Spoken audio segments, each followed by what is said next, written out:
નમસ્કાર, કરુણા ટોક્સમાં સૌનું સ્વાગત છે ને હું છું કૌશિક મહેતા. આજે આપણે એક એવા મહિલા પત્રકારને મળવું છે કે જેમની કારકિર્દી કલકત્તાથી મુંબઈ સુધી વિસ્તરેલી છે અને મુંબઈમાં પત્રકારત્વમાં જે સિરમોર નામ ગવાય એવું ગ્રુપ, જન્મભૂમિ ગ્રુપ સાથે વર્ષો સુધી સંકળાયેલા રહ્યા અને સાહિત્ય અને પત્રકારત્વનું બહુ સરસ મજાનું સંયોજન જેમનામાં હતું એવા વરિષ્ઠ હરીન્દ્રભાઈ દવેની સાથે એમણે ઘણા વર્ષો કામ કર્યું.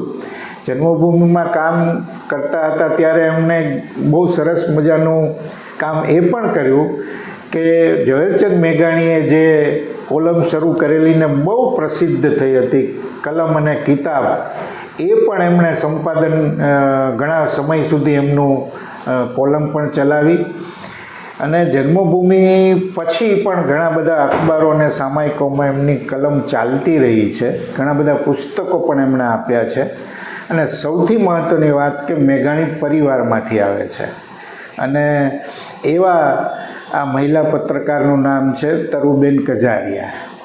અને ગઈકાલે પ્રવીણ પુસ્તકના 15 પુસ્તકો હરીન્દ્રભાઈ દવેના મોરારી બાપુના હસ્તે વિમોચન થયું ત્યારે આપણા રાજકોટના સાંસદ પુરુષોત્તમભાઈ રૂપાલાએ બહુ સરસ વિનંતી તરુબેનને કરેલી કે તમે તરુબેન કજારિયા છો પણ સાથે મેઘાણી પણ રાખો, એટલે મેઘાણી પરિવારમાંથી આવવું એ બહુ ગૌરવની વાત છે. એવા તરુબેન કજારિયા સાથે એમની પત્રકારત્વની લેખકની સફર વિશે જાણવું છે.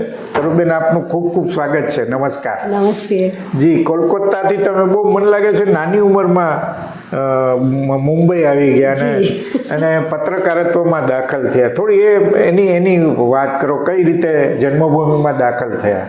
હું 83માં મેં હરીન્દ્રભાઈનો સંપર્ક કરેલો. I move to Mumbai in 80. Okay. અને પછી જરૂરિયાત હતી કામની. જી. એટલે મને ગમે એવું કામ તો શું કે લખવા વાંચવાનું પહેલેથી અમારા પેલા અંદર એમ જ ઉછર્યા છીએ. એટલે મને થયું કે ચલો હું મળું. બાપુજીએ પણ સજેસ્ટ કર્યું તો હું ગઈ એમને મળવા. તો એમણે કહ્યું કે ભાઈ બેન, આમ તો અમે રાખતા નથી, ત્યારે છે ને બહુ મહિલાઓને રાખતા નથી. ઇવન ફૂલચાપમાં પણ એવું જ હતું. પણ પછી મને કે એક કામ કરો, તમે આ એક આર્ટિકલ આપું છું એ લઈ જાઓ અને એનો અનુવાદ કરીને લઈ આવજો, મોકલી આપજો કરીને. તો હું તો પછી અનુવાદ કરીને 15 દિવસ પછી એમણે કહો તો એ સમય ગઈ ને એમને આપ્યો.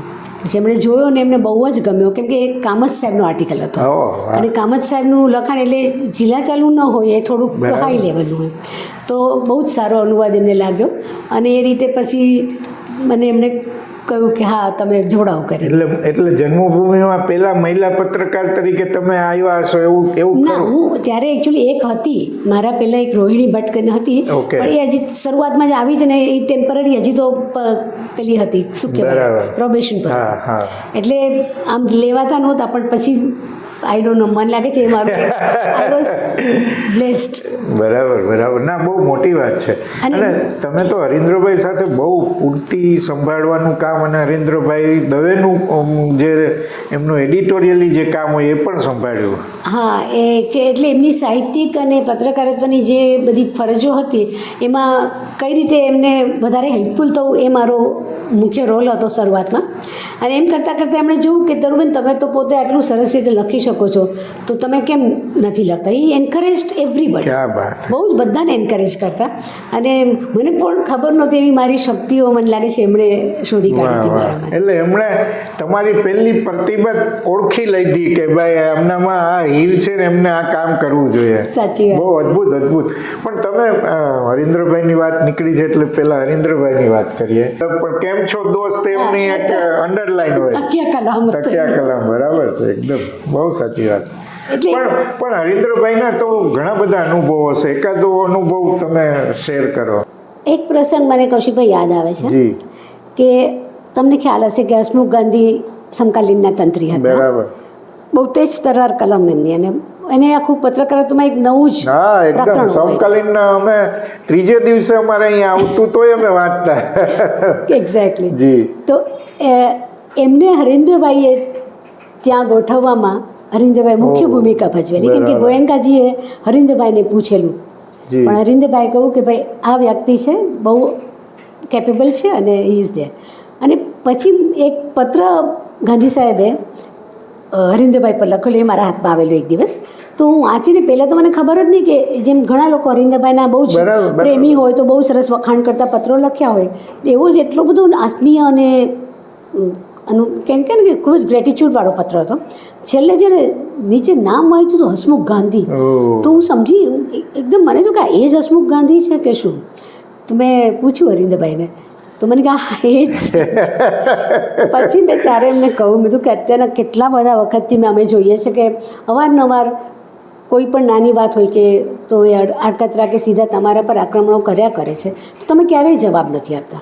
અમે બધા મિત્રો જ્યારે લંચમાં મળીને ત્યારે અમે પણ કહીએ કે બધાને એમ ફીલ થતું હતું કે હરિન્દ્રભાઈ આપવો જોઈએ વળતો જવાબ, એમ કે વાય ઇઝ નોટ ગિવિંગ. તો હરિન્દ્રભાઈ એક બહુ સરસ વાત કરી કે તરુબેન, આપણી લીટી મોટી કરવાની. વાહ, ક્યા બાત હે, વાહ વાહ. અને એમનો હંમેશનો આ એક અભિગમ રહ્યો હતો. બહુ અદ્ભુત. મેં એમને અહીંયા મુશાયરામાં જોયા છે ને, સર્કિટ હાઉસમાં સુરેશ દલાલ ને હરકિશન મહેતા ને બધા હતા, પણ એમની જે ગરવાઈ, બાપુએ જેમ કીધું કે અમે બે શ્રોતા હોઈએ, બાકી બધા બોલતા હોઈએ, પણ હરિન્દ્રભાઈ એટલે મને લાગે છે એક જન્મભૂમિનો બહુ બહુ સરસ મજાનો કાળ હતો કે જેમાં હરિન્દ્રભાઈ છાપ છોડી પોતાની. અને કૌશિકભાઈ, એ અરસામાં અમે જે બધા પત્રકારો કામ કરતા હતા એ બધાને ઉગવાની ને મોહરવાની એમણે જે તક આપી છે. અમે કાંઈ પણ નાનું પણ સરસ કામ થાય ને તો એમની પોસ્ટ-ઇટ આપણા ટેબલ પર આવી હોય કે આજનું હેડિંગ બહુ સરસ છે, આજે તમારો લેખ બહુ સરસ છે, હા, એપ્રિશિએશન બહુ જ કરે. અને અમને ક્યારેય એ બોસ જેવું લાગ્યું નથી. એ બહુ મોટી વાત છે, કારણ કે તંત્રીનો તો તાપ હોય. તાપ નહોતો, એટલે એ છે ને, મેં તમને કાલે પણ મેં કહ્યું હતું, કોઈ મને કહ્યું કે રાજકારણી હતા, મારે એમને કહ્યું રાજકારણી નહીં, હૃદયકારણી હતા. બહુ સરસ, બહુ સરસ, બહુ સાચી વાત એકદમ. પણ તમે ત્યાં મને લાગે છે કલમ અને કિતાબનું પણ સંપાદન પછી કર્યું, કારણ કે મેઘાણીએ એ શરૂઆત કરીને બહુ લોકપ્રિય કોલમ હતી, બહુ જ લોકપ્રિય. એમાં એક મજાની વાત એ છે કે પછી કૃષ્ણવીર દીક્ષિત એ સંભાળતા હતા અને વર્ષો સુધી દીક્ષિતજી એ સંભાળતા હતા. તો પછી એમણે અમને બધાને એમાં, મને પણ એમાં પલોટી કે તું રિવ્યૂ લખ, આમ તેમ. પછી જ્યારે બહુ બીમાર પડ્યા તો મને એક દિવસ બોલાવીને કે તરુ, મારે તારી સાથે કંઈ વાત કરવી છે. એટલે મેં કીધું શું? તો કે દીકરી, આ છે ને કામ તારે સંભાળી લેવાનું છે. એટલે મેં કીધું દીક્ષિતજી, બીજા બી આટલા લોકો છે? તો કે ના, મને ખબર છે કે તું કરી શકીશ. એટલે એમ કરીને એમણે મને સોંપ્યું. અને મારા માટે એ ખરેખર એટલી બધી આમ ભાવુક પળ હતી કે જે મારા દાદાજીએ શરૂ કરેલું એ પૃષ્ઠ આજે હું સંભાળું છું. એટલે મારી જવાબદારી બહુ જ વધી ગઈ હતી અને ટચવુડ કે બહુ જ સિન્સિયરલી અને પ્રામાણિકતાથી મેં ફરજ બજાવી. નવી નવી કલમો ઘણી એડ કરી. ક્યા વાત. તમને કહું, મેઘનાથ ભટ્ટ, એમને મેં એમાં લખતા કર્યા. એ તો આમ તો બહુ જ સારા કવિ ને બધું હતું, પણ વિવેચનો નહોતા લખતા. તો મેં એમને એકવાર કહ્યું કે મેઘનાથભાઈ તમે લખો. પછી એમણે લખ્યા, એટલા સુંદર વિવેચનો કરતા હતા. એક બીજા કિશોર પારેખ કરીને અમારે ત્યાં ખાલી પત્ર લખતા હતા લોકવાણીમાં. તો હું લોકવાણી જ્યારે એડિટ કરતી હોઉં ને તો બધા પત્રો પણ એટલી જ ઝીણવટથી વાંચું. તો મને થાય કે આ માણસ બહુ અભ્યાસી લાગે છે. તે એકવાર મેં એમને, એ આવ્યા હતા પત્ર આપવા માટે, તો મેં કીધું બેસો ને કિશોરભાઈ, મારે વાત કરવી છે. પછી મેં જો આવી રીતે અમારે આ વિભાગ હું સંભાળું છું ને તો એમાં પુસ્તકોના વિવેચન લખવાના છે, તો તમે લખશો? એમણે લખવાનું શરૂ કર્યું અને તમે માનશો નહીં, he went on become a very established author અને કેટલા બધા એના પુસ્તકો થઈ ગયા. પછી તો મુંબઈ સમાચાર બધે કોલમ લખતા હતા. પણ he always use to give credit કે અને મને લાગે છે કે જન્મભૂમિની જે સ્કૂલમાં તૈયાર પણ થયા પત્રકારો અને ઘણા બધા લેખકોને પ્લેટફોર્મ પણ મળ્યું. જોસેફ મેકવાન, એને મુંબઈ અમે લોકોએ સૌથી એનું સમર્પણમાં કે એમાં ક્યાંક આવતું હતું, પણ મેં એમને વાંચ્યા હતા. એક આઈ થિંક ભૂમિપુત્રમાં એમનો એક આર્ટિકલ રીપ્રિન્ટ થયો હશે, એ મેં વાંચ્યો. તો મને એટલો બધો ગમ્યો ને, તો હું તરત સાહેબ પાસે દોડી ગઈ. કીધું કે હરિન્દ્રભાઈ, આ જુઓ, આ બહુ જ સરસ લખે છે, આપણે ત્યાં લખતા કરવા જોઈએ. અને પછી જોગાનું જો કેવું થયું કે હરિન્દ્રભાઈ કંઈક કાર્યક્રમ માટે ગયા હતા મુંબઈ, ગુજરાત આવ્યા હતા ને ત્યાં એમને જોસેફભાઈ મળી ગયા. ને પછી એમને જોસેફભાઈને કહ્યું ને પછી એ રીતે અમારે ત્યાં લખવાનું એમનું શરૂ થયું. ને જન્મભૂમિ પ્રવાસીમાં લખવાનું શરૂ કર્યું ને પછી એમનો વાચક વર્ગ એટલો વિશાળ, એટલો બધો વિશાળ. અને પછી તો એમણે જે એક નાના નાના આર્ટિકલ્સ લખતા હતા એને બદલે દીર્ઘ કથાઓ, મોટા મોટા વ્યક્તિચિત્રો, જે એક નવલકથાના વોલ્યુમ જેવા નવલકથા જી, જી. વ્યક્તિચિત્રો લખ્યા. અને જોશીભાઈ અને પછી તો દલિત સાહિત્યનો ચહેરો બની બહુ, ગયા. બહુ અદ્ભુત. અને એમની જે ભાષામાં જે વેદનાઓ હતી અદ્ભુત, સ્વાનુભવની વ્યથાના વિતક જે કહેવાય એવું એમણે બહુ અદ્ભુત કામ કર્યું છે. એટલે બહુ જન્મભૂમિની એક બહુ મોટી પરંપરા પણ રહી અને તમે ઘણા વર્ષો સુધી. પણ હરીન્દ્રભાઈ ગયા પછી તમારી શું ભૂમિકા રહી? પછી પણ 12 વર્ષ સુધી મેં ત્યાં કામ કર્યું ને આ Okay. મારી ભૂમિકા બંને ચાલુ જ રહી. બરાબર. કલમ કિતાબની અને સાપ્તાહિક પૂર્તિની હું તંત્રી જી, જી, હતી. જી. અને એમાં બંને એટલા આવી જ રીતે કહું છું, જે વાંચકો લેખક પત્રો લખતા હોય. હવે પત્ર તો લેખકમાંથી લેખક બનાવે. આશા વિરેન્દ્ર હવે નાની હા. નાની સંસાર ચક્રની નાની નાની બરાબર. વાતો ને એવું બધું લખતા હતા. તો એમાંથી મને લાગ્યું કે આ તો બહુ સરસ છે. તો અને એ આશા શાહ કરીને પોતાનું નામ લખતા હતા. તો મેં કીધું કે આવી રીતે બીજા આશા શાહ બી હતા. તો Oh. મુંબઈમાં બધા લોકો એમ સમજતા કે આ ઈ છે. તો મેં એમને ફોન કરીને કહ્યું કે તમારું નામ આપણે આશા વિરેન્દ્ર રાખી શકાય? તો મને કે જરૂર, કેમ કે એમના હસબન્ડનું નામ વિરેન્દ્ર. ઓકે. તો અને પછી એ રીતે એ પણ શી બીકેમ એ વેરી ગુડ અરે એની તો રિપ્રિન્ટ થઈ ઘણી તો કોલમ્સ એની અને પછી તો એમને નારાયણભાઈ આજ કામ બી બધું સોંપ્યું અને જગદીશભાઈ બી કહ્યું કે તમે આ જી, જી. સંભાળો. એટલે હરીશચંદ્ર બરાબર. બેનોના લેખો જે હતા વાહ. એની જગ્યાએ આશાબેન બહુ લખવા સરસ, બહુ માંડ્યા. સરસ. પણ તમારું બેકગ્રાઉન્ડ જ એવું જોરદાર છે, કારણ કે તમારા પિતાશ્રી અમણિકભાઈ ત્યાં કલકત્તામાં વર્ષો સુધી સ્ટોર પણ ચલાવ્યો, જે સાહિત્યકારોની મીટિંગ પોઈન્ટ હતો, અને તમારા મધર પણ સારા લેખક હતા. તમે આ સારી વાત યાદ કરી. LK મેઘાણી નામની અમારી દુકાન કલકત્તાની. બાપુજીનો જન્મ 1915માં અને દુકાન 1917માં શરૂ થઈ હતી. ઓકે. એટલે લાલચંદભાઈ મેઘાણી મારા હા, દાદાજી. હા, અને ઝવેરચંદ મેઘાણી બી કલકત્તા આવ્યા ત્યારે ત્યાં જ બેસતા રહે. બરાબર. તો એ દુકાનમાં કલકત્તાના તો બધા ગુજરાતી સાહિત્યકારો આવે જ, પણ મુંબઈ ગુજરાતથી જેટલા સાહિત્યકારો આવ્યા હશે, ઉમાશંકર છે, દર્શક છે, મળ્યા છે. મળ્યા તો જ્યારે એની પાસ્ટ હવે એના થોડા વખત પહેલાં જ કલકત્તા આવ્યા હતા. Okay, ત્યારે જ અમે મળ્યા હતા બધા. એટલે આ બરાબર. બધા સાહિત્યકારોને આમ અંગત રીતે પરિચય. અને એ બધા બી એમ કે દર્શકે બહુ સરસ વાત કરી હતી.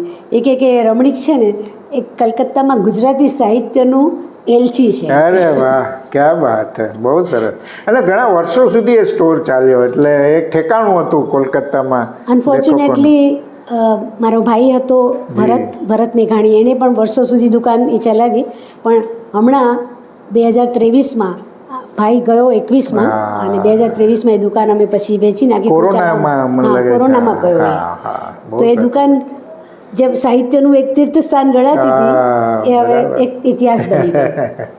પણ જન્મભૂમિ પછી પણ તમારી કલમ બહુ ચાલતી રહી, ઘણા બધા અખબારોમાં, સામાયિકોમાં પણ એ થયું, ઘણા બધા તમે ઇન્ટરવ્યૂઝ કર્યા છે. એની કંઈ વાત કરો જી. હા, એક મજાની વાત તમને કહું. જન્મભૂમિમાં હું હતી ત્યારની જ આ વાત છે. કોકિલાબેન અંબાણીને ધીરુભાઈ અંબાણી ઉપર એક પુસ્તક કરવું હતું, અને એ હરિન્દ્રભાઈની પાછળ પડ્યા હતા. બરાબર. હરિન્દ્રભાઈને કે મારે લખવું છે ને, તમે એમ કે કરો. તો હરિન્દ્રભાઈ કે બેન હું તો, મારી પાસે તો એટલો સમય ન હોય, અને બે અખબારના એડિટર હતા જી, હરિન્દ્રભાઈ. જી. તો આ 92-93ની વાત છે. ઓકે. તો પછી હરિન્દ્રભાઈએ કહું કે તો તમે કોઈ સજેસ્ટ કરો એમ. કે તો કે મારી સાથે એક બેન કામ કરે છે, તો એ જો એ સારું કામ કરી શકશે એવું મને લાગે છે, તો હું એને વાત કરું. તો હા તમે કહો એમને. પછી મને આમંત્રણ આવ્યું કે મારે ઘરે આવો અંબાણીને ત્યાંથી. અને હું કોકિલાબેનને મળવા ગઈ 93માં. પહેલી જ વાર એમને મળી, અને એમને ઘરેથી અમે પાછા ફરતા હતા ને, તો મારે ખભા પર હાથ રાખીને મને કહે છે, તરુબેન આપણે પહેલી વાર મળ્યા, પણ મને તો જરાય એવું નથી લાગતું. ના, એ એમની પર્સનાલિટી અને બહુ સાચી વાત. ધીરુભાઈ અંબાણી સાથે અમે પછી અમને ડિનર માટે બોલાવ્યા હતા, મને ને હરિન્દ્રભાઈને. જી. અને that was I think very memorable event, કે ધીરુભાઈ લિફ્ટ સુધી હરિન્દ્રભાઈને વળાવવા ક્યાં આવ્યા વાત, વાહ. હતા. અને બહુ જ સરસ. એટલે એ કામ જે મેં કર્યું ને એ પણ મને કેટલો સમય, એટલે કઈ રીતે એ પુસ્તક આખું એની પ્રોસેસ? હા. એટલે એમાં શું હતું, બહુ જ ક્લિયર બ્રીફ હતી કે કોકિલાબેનને ધીરુભાઈને એમણે જેવા જોયા કે જેવા જાણ્યા એ એમને આલેખન કરવું હતું. બરાબર. એટલે મારે સૌથી પહેલાં તો રિસર્ચ કરવાની હતી. એટલે રિસર્ચ માટે એમના બધા જ રિલેટિવ્સ, ફ્રેન્ડ્સ, ક્લોઝ સર્કલના લોકો હોય એવા 50 લોકોના મેં ઇન્ટરવ્યૂઝ કર્યા. વાહ. તો ઇન્ટરવ્યૂઝ આમ તો એમને ઘરે બેસીને જ થતા, અને ઘણા ઇન્ટરવ્યૂઝ માટે મારે ચોરવાડ ગયા જામનગર ગયા. ઓકે. તો ત્યાં કોકિલાબેન કોકવાર સાથે આવતા, કોઈ વાર ના આવે, પણ એ બધા લોકોને મળીને બધા ઇન્ટરવ્યૂઝ પાછા અમે ટેપ કર્યા. અને બરાબર. પછી એ આખી બ્રીફ એ બધા ઇન્ટરવ્યૂઝના જે મારા તારણો ને બધું એ બધું લખું, પછી કોકિલાબેનને વંચાવું. અને એ એક એક તરુબેન તમારી બહુ હાઈ લેંગ્વેજ છે, સાહિત્યિક એવી મને નહીં, તમારે મારી ભાષામાં લખવાનું. ઠીક છે. એટલે એમ કરતાં કરતાં તમે માનશો નહીં, 4 થી 5 ડ્રાફ્ટ કર્યા હશે એ પુસ્તકના. ઓહ. પણ દે વર સો હેપી અબાઉટ ઇટ કે એમની દીકરી પછી છે ને ઇંગ્લિશમાં પણ એ પુસ્તક સાથે સાયમલ્ટેનિયસલી થયું કર્યું. છે, હા. It was a coffee table book. બરાબર. તો ઇંગ્લિશમાં કરવું તો એટલે એ લોકો મને કહે કે હવે તમે જે ઇંગ્લિશમાં કરતા હતા એને મારે આખું પુસ્તક મેં જે ગુજરાતીમાં કર્યું હતું એ બધું ઇંગ્લિશમાં એમને મારે કહેવાનું, અને પછી એ લોકો લખી લે છે. બરાબર. પછી જ્યારે બંને પુસ્તક થઈ ગયા તો એમની દીકરી દીપ્તિબેન જ્યારે પુસ્તકનું વિમોચન થયું ને પછી મને મળ્યા કે મને કે ગુજરાતીમાં જે સોલ છે ને ક્યાં વાત, ક્યાં વાત.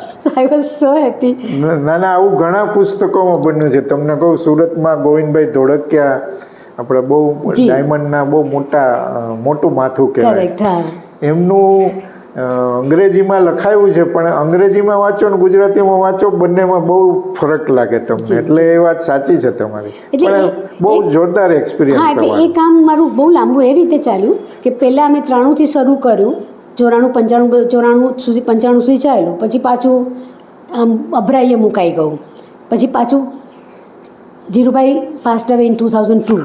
એટલે ત્યારે એમની પ્રાર્થના સભામાં હું ગઈ હતી. કોકિલાબેનની બાજુમાં ભાઈશ્રી બેઠા હતા, રમેશભાઈ. બરાબર. ઓઝા. તો હું જ્યારે આપણે મળવા જઈએ છેલ્લે, એટલે અમે મળવા હું ગઈ તો કોકિલાબેન ભાઈશ્રીને કહે છે આ તરુબેન છે ભાઈશ્રી, આપણે પપ્પાની બુક કરવાના છે ને એ. એટલે 2002માં એને પાછું યાદ કરાયું. બરાબર. પછી એ રીતે કામ પછી આગળ પાછું વધ્યું. અને 2005 તમે બેન ટ્રાન્સલેશન ઘણા બધા કર્યા છે અંગ્રેજી પુસ્તકોના, અને આ મને ગમતો વિષય એટલે છે કે બીજી ભાષામાંથી આપણી ભાષામાં લઈ આવવું બહુ અઘરું કામ હોય છે. એના વિશે થોડી એ પ્રોસેસની વાત કરો. ટ્રાન્સલેશનમાં મને એમ લાગે છે કે છે ને દાદાજી, મારા બાપુજી, આ બધા લોકોનો મારામાં કંઈક મારા ઉપર હાથ હશે કે શું હશે ભગવાન, આઈ ડોન્ટ નો, પણ એ હતું કેમ કે હું અનુવાદ કરું ને ત્યારે મને ખરેખર એટલી મજા આવે. હું આખો અનુવાદ પછી વાંચું ને ત્યારે મને એમ આમ ચેક કરું કે આ ગુજરાતી જ લાગે છે ને, પૂરો ગુજરાતી જ લાગે છે ને.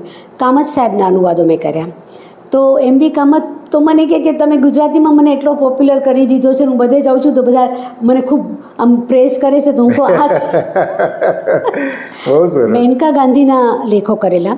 ને કૌશિકભાઈ તમે માનશો નહીં, મેનકા ગાંધીના લેખો જ્યારે હું કરતી હતી ને અનુવાદ, એમાં એમણે જે જીવદયાની વાતોને પશુ પંખીઓ પર થતા અત્યાચારો વિશેને જે લખ્યું છે ને, મને યાદ છે કે એમને લેખ ઈંડા વિશે કર્યો હતો. અને એ જ્યારે મેં કર્યો તો હું આખી આમ ધ્રુજી ગઈ હતી કે કઈ રીતે how they are extracting eggs and all.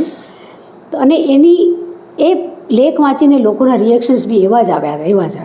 કારણ કે આ કરુણા ફાઉન્ડેશનના ચેરમેન છે ને મિત્તલ ખેતાણીને, એમને મેનકા બેન સાથે બહુ જ સારો સંબંધ છે, બહુ અંગત સંબંધ છે. એટલે એ કરતી વખતે બી મને બહુ જ આમ I was so involve in it. એટલે અનુવાદનું કામ એ રીતે થયું. અને બીજું, જ્યારે બી કોઈ પણ અનુવાદ હોય, બીજા પણ ઘણા અનુવાદો મેં કર્યા છે પુસ્તકોના એવા, પણ એટલે એ થરલી એ પ્રવાહી કમ્યુનિકેટ થાય છે કે નહીં બરાબર, અને જે ભાષામાં હું કરું છું એ ભાષાનો બહુ મહત્વનું છે. કારણ કે અમે ઘણીવાર કેટલાક લેખક મિત્રો ભેગા થયા હોય ને ત્યારે મારો એક સૂર એવો હોય કે મેઘાણીએ જે રીતે ભાવાનુવાદની જે આખી સિસ્ટમ ઊભી કરીને આજ સુધી મને લાગે છે એવા કોઈ લેખકો આપણે ત્યાં નથી. બહુ બધા અનુવાદો હવે તો થાય છે, અનુવાદવાળાના પુસ્તકોનો જમાનો છે અત્યારે.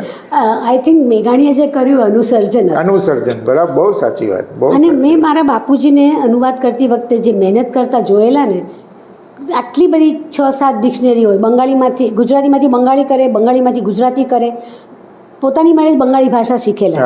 અને એ રીતે પણ એમને જે અનુવાદો કર્યા એના માટે ભોળાભાઈ અને નિરંજન ભગત એ બધા જેવા વિવેચકો બી એને બહુ જ ઉત્તમ કક્ષાના ગણાવે. એટલે અદ્ભુત.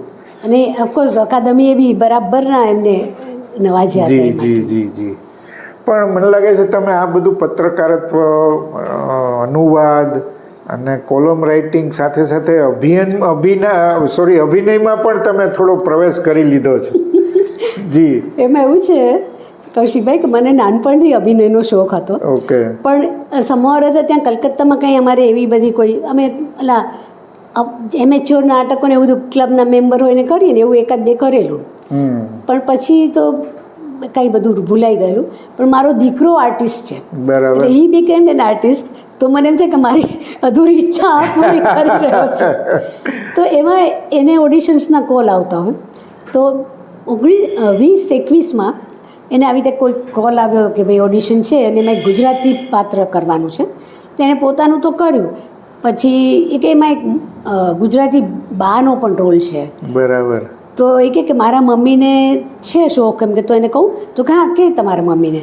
અને મેં ઓડિશન આપ્યું, એણે જ ઓડિશન લીધું, મેહુલે જ લીધું. કેટલા 67 રીટેક્સ થયા. અરે બાપરે. કે ઇઝ અ પરફેક્શનિસ્ટ. મેં પણ આપ્યા ઉત્સાહથી. અને fortunately Nitesh Tiwari was the director અને બવાલ ફિલ્મ હતી. બરાબર. તો એને માટે આઈ વોઝ સિલેક્ટેડ. વાહ, ક્યા બાત. અને યુરોપમાં એનું શૂટિંગ હતું, 9 દિવસ શૂટિંગ કરવા. ક્યા બાત છે. વાહ વાહ વાહ, બહુ સરસ. અને આની સાથે જ એક બીજી પણ બહુ અદ્ભુત ઘટના બની કે બંગાળી ફિલ્મ શ્યામ બેનેગલ, એક મુજીબુર રહેમાન ઉપર એક ફિલ્મ બનતી હતી. આપણી ફિલ્મ કોર્પોરેશન એટલે ઇન્ડિયાનું ફિલ્મ કોર્પોરેશન અને બાંગ્લાદેશ ફિલ્મ કોર્પોરેશન એનું જોઈન્ટ વેન્ચર હતું. અને મને લાગે છે હવે તો એ ઐતિહાસિક ફિલ્મ બની ગઈ, કેમ કે મેકિંગ ઓફ મુજીબ ઓકે એ નામની ફિલ્મ હતી. અને એમાં એમને છે ને મુજીબના એક વડીલ મિત્ર હતા મૌલાના, એમની પત્નીનો રોલ કરવા માટે કોઈ બંગાળી બોલી શકે એવી વ્યક્તિ જોઈતી હતી. તો મારું ઓડિશન લીધું ને શ્યામ બેનેગલે પાસ કરી મને. અરે ક્યા બાત હે. મારા માટે ઇટ વોઝ અમેઝિંગ. આ તો એવોર્ડથી પણ ઉપરની વાત છે. બીજી એક પ્રોફેટિક વાત કરું કે છે ને મેહુલ આટલા વર્ષોથી થિયેટર આ બધું કરતો હતો, સિરિયલ થિયેટર ને બધું. હું ક્યારેય એનું શૂટિંગ જોવા ના જાઉં. બીજા લોકો બધાને થાય તો કોઈક વાર મને કે મમ્મી તારે નથી આવું શૂટિંગ જોવા. બીજું ના, હું જ્યારે શૂટિંગ કરતી હશે ને ત્યારે તું આવતો. તો મને કે શું કે તું કોની સાથે કામ કરે? હું શ્યામ બેનેગલ કે કોઈ હોય ને એવા લોકો સાથે. ક્યાં ભાઈ એવું કહ્યું તું તમે? હા, મને પોતાની યાદ નહોતું. મેહુલે જ્યારે આ મને મળ્યું તો મને કે મમ્મી તને યાદ છે તે મને આવું કહ્યું. ક્યા બાત હે. એટલે મેં તો ખબર નહીં. બહુ જ મિનિસ્કલ રોલ હતો, પણ શ્યામ બેનેગલે મારી સાથે વાત કરી. શ્યામ બેનેગલ પછી મને મેઘાણીની ઓળખાણ આપી. તો કે અરે મેઘાણીએ તો કેટલું સરસ કામ કરેલું. મારે એમને માટે એમની સ્ટોરીઝને મારી ફિલ્મ બનાવી હતી. Okay okay. That was his last project. Benegal સાહેબનો છેલ્લો પ્રોજેક્ટ હતો. બરાબર બરાબર. અદ્ભુત. બહુ બહુ મોટી વાત છે આ. શ્યામ બેનેગલ સાથે કામ કરવા મળે એ જ બહુ મોટી વાત છે. પણ તમે આટલું બધું કામ કર્યું, પણ એમાંથી આમ જેને કહેવાય ને કે બહુ ગમતો કાળ કે ગમતો સમય, એને તમે ક્યાં તમે હાથ મૂકો હોય તો ક્યાં મૂકો? મને લાગે છે કે હરિન્દ્રભાઈ સાથેનો જે સમય હતો એ બહુ જ સરસ હતો. અને હા, તમે પૂર્તિનું મને પૂછ્યું હતું, how did it come to me. અમારા એક સાથી હતા ત્રંબકભાઈ મહેતા, એ પૂર્તિ સંભાળતા હતા. અને પછી જ્યારે એમનો નિવૃત્તિનો સમય આવ્યો ત્યારે સવાલ થયો કે કોણ કરશે. તો ત્યાં સુધીમાં હરિન્દ્રભાઈ હેડ જેને કહે ને પારખી લીધી હતી મારી શક્તિ. તો એમણે મને કહ્યું કે તમે સંપાદન કરશો પૂર્તિનું. તો મેં હા પાડી. મેં કીધું ઠીક છે, મને નવી નવી ચેલેન્જ લેવાની બહુ મજા આવે. And then I would like to prove myself કરીને. અને પછી હું કરું એટલે એટલી બધી ઇન્વોલ્વમેન્ટથી કરું ને કે એમ સાહેબને મને ના કહેવી પડે. મને કે પણ તમે બહુ વધી પડતી ચીકણાઈ કરો છો.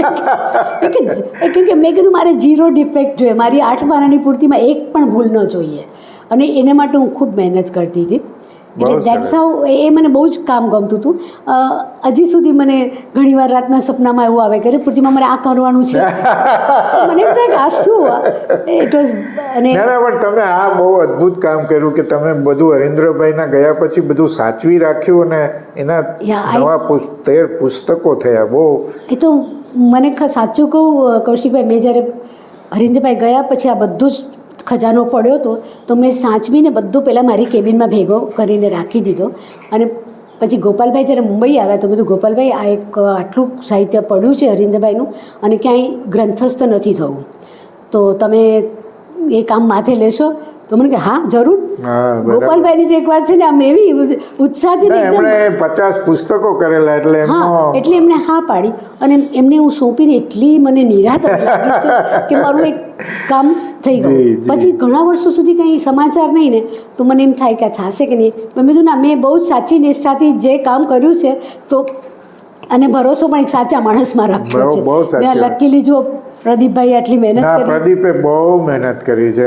એનું મેં ઇન્ટરવ્યૂ કર્યો ને ત્યારે એને બધી વાત, એની પહેલાં પણ એકવાર વાત મારે થઈ હતી કે એટલું બધું અઘરું હતું કે જૂના કાગળો ને એટલા ઓલા થઈ કે અડીએ તો તૂટી જવાનું બીક હા, નહીં લાગે. બટકી જાય પેપર. હા, એટલે બહુ સારું. એટલે આવું કામ થવું જોઈએ કે જેમનું ગ્રંથસ્થ ન થયું હોય એવું કામ થાય તો બહુ આનંદનો વિષય છે.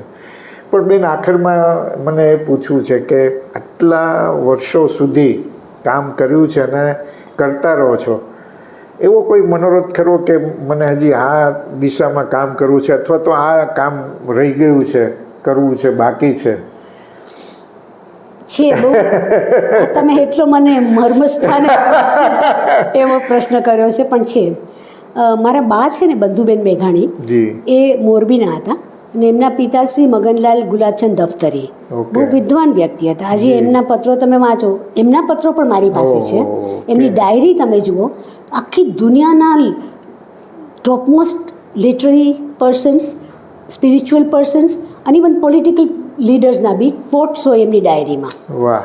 એવા એ મારા નાનાજી હતા. તો મારા બાનો જન્મ જન્માષ્ટમીને દિવસે થયેલો. બરાબર. ને મોટી 2 દીકરીઓ હતી. તો નાનાજીએ ઘરે આવીને એમ કહ્યું કે તમારો ભાઈ આવ્યો છે. વાહ. અને એમનું નામ, બાનું નામ બંધુ પાડ્યું, જે તમે ઓકે. દુનિયામાં ક્યાંય ના કોઈ હોય. સ્ત્રીનું ક્યારે? નામ હા, નહીં મને જરા થયો પ્રશ્ન. જોયું. તો એ બંધુબેનને પણ લખવા હતો. લખવા. લખવા. એટલે લખવા શેમાં કે પત્રો લખે. ઓકે. અને મારી મોટી બેન, she was widowed at the age of 32. અને પછી એક નાનું બાળક હતું એને પોણા 2 વર્ષનું. એ દીકરી સાસરામાં રહેતી હતી દિલ્હીમાં. બરાબર. તો બા કલકત્તાથી એને પત્રો લખે અને એ સંજીવની હતી. મારા બાના પત્રો જે હતા ને, they were like Sanjeevani for my sister. બરાબર. એટલે બેન કે હું પત્રોના આધારે જીવી ગઈ એમ. વાહ. એટલું અદ્ભુત.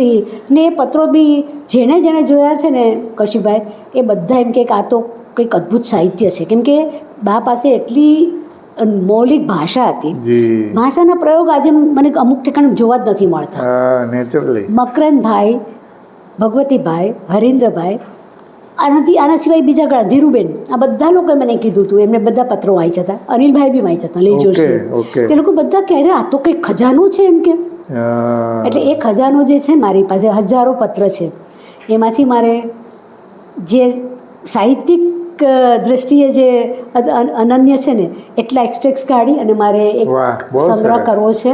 બહુ સરસ. અને આઈ એમ જસ્ટ, મારો બહુ લોંગ ટાઈમ સંકલ્પ છે પણ હું નથી કરી શકી ને, તો એટલે હું આજે જાહેરમાં એટલે ફરીવાર કહું છું કે હવે હું કરીશ. કે તમે બી મને ટપારી શકો ને, જે આ જોતા હશે એ લોકો પણ કહે. અને હા, બાના જે અમુક પત્રો હતા ને, તો હું જન્મભૂમિ પ્રવાસીમાં કંઈક ઓકેઝન હોય ને એના અનુરૂપ હોય એમાં, તો એમે એવી રીતે 2-4 પત્રો છાપેલા.